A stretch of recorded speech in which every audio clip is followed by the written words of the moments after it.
वक्फ संशोधन बिल पर जेपीसी का गठन कर दिया गया है। केंद्रीय अल्पसंख्यक मामलों के मंत्री किरेन रिजिजू ने इसके सदस्यों की घोषणा की। सदस्यों में लोकसभा से गौरव गोगोई, इमरान मसूद, कृष्णा देवरायलू, मोहम्मद जावेद, कल्याण बनर्जी, जगदम्बिका पाल, निशिकांत दुबे, तेजस्वी सूर्या, दिलीप सैकिया, ए राजा, दिलेश्वर कामत, अरविंद सावंत, नरेश मस्के, अरुण भारती और असदुद्दीन ओवैसी को शामिल किया गया है। इसके साथ ही इसमें राज्यसभा के 10 सदस्य भी शामिल किए गए हैं। कमेटी में कुल 31 सदस्य होंगे।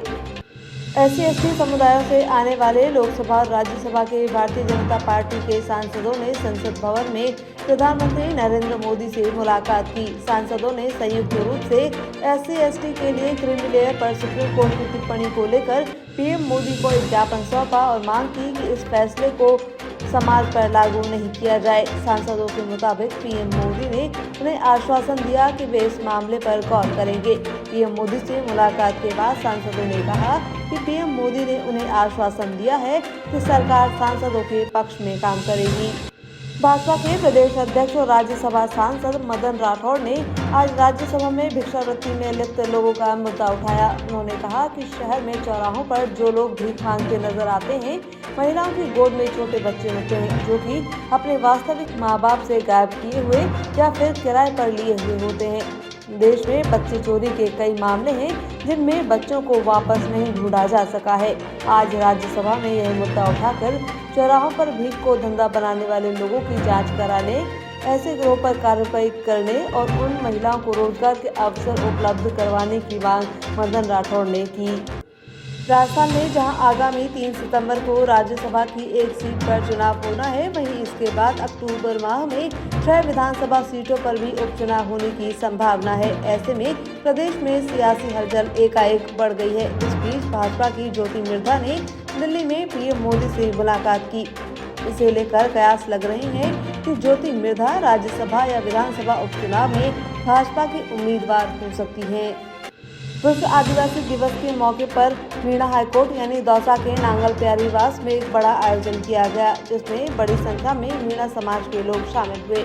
इस दौरान कार्यक्रम को संबोधित करते हुए किरोड़ीलाल मीणा ने कहा कि मीणा हाईकोर्ट को ऐतिहासिक बनाया जाएगा और यहां बनने वाले हॉस्टल में समाज के 100 होनहार छात्रों को पढ़ाने की पूरी व्यवस्था की जाएगी। उन्होंने आगे कहा कि मैंने मंत्री पद इसलिए छोड़ा क्योंकि मेरी बात किसी ने नहीं मानी। वहीं मीणा ने विपक्ष को घेरते हुए कहा कि लोगों ने ऐसी अफवाह फैलाई कि केंद्र में भाजपा आई तो आरक्षण हटा देगी, लेकिन जब तक मैं हूँ कोई भी आरक्षण से किसी प्रकार की छेड़छाड़ नहीं कर सकता है। राजस्थान विधानसभा में नेता प्रतिपक्ष और अलवर ग्रामीण विधायक टीकाराम जूली ने ग्रामीण विधानसभा क्षेत्र के मालाखेड़ा के राजगढ़ गेट से श्री श्याम उपासना मंडल के तत्वावधान में 9 दिवसीय 21वीं खाटू श्याम पद यात्रा को हरी झंडी दिखाकर रिबन काटकर रवाना किया।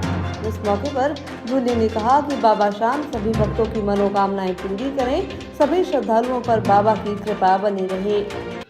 प्रधानमंत्री ई-बस सेवा को जल्द से जल्द धरातल पर लागू कर मूर्त रूप देने के लिए UDH विभाग के शासन सचिव T रविकांत ने अधिकारियों को टाइमलाइन निर्धारित कर प्रभावी कार्य योजना बनाने के निर्देश दिए। जानकारी के मुताबिक प्रमुख शासन सचिव ने वीडियो कॉन्फ्रेंसिंग के जरिए इसे लेकर संबंधित विभागीय अधिकारियों की महत्वपूर्ण बैठक ली। बता दें, केंद्र से बसें आने से पहले चार्जिंग और सिविल इंफ्रास्ट्रक्चर के साथ साथ रूट मैप तैयार करने के निर्देश भी सचिव ने दिए। वहीं केंद्र ने पहले 500 ई-बसें राजस्थान को दी थी, जबकि अब 175 बसें और मिलेंगी।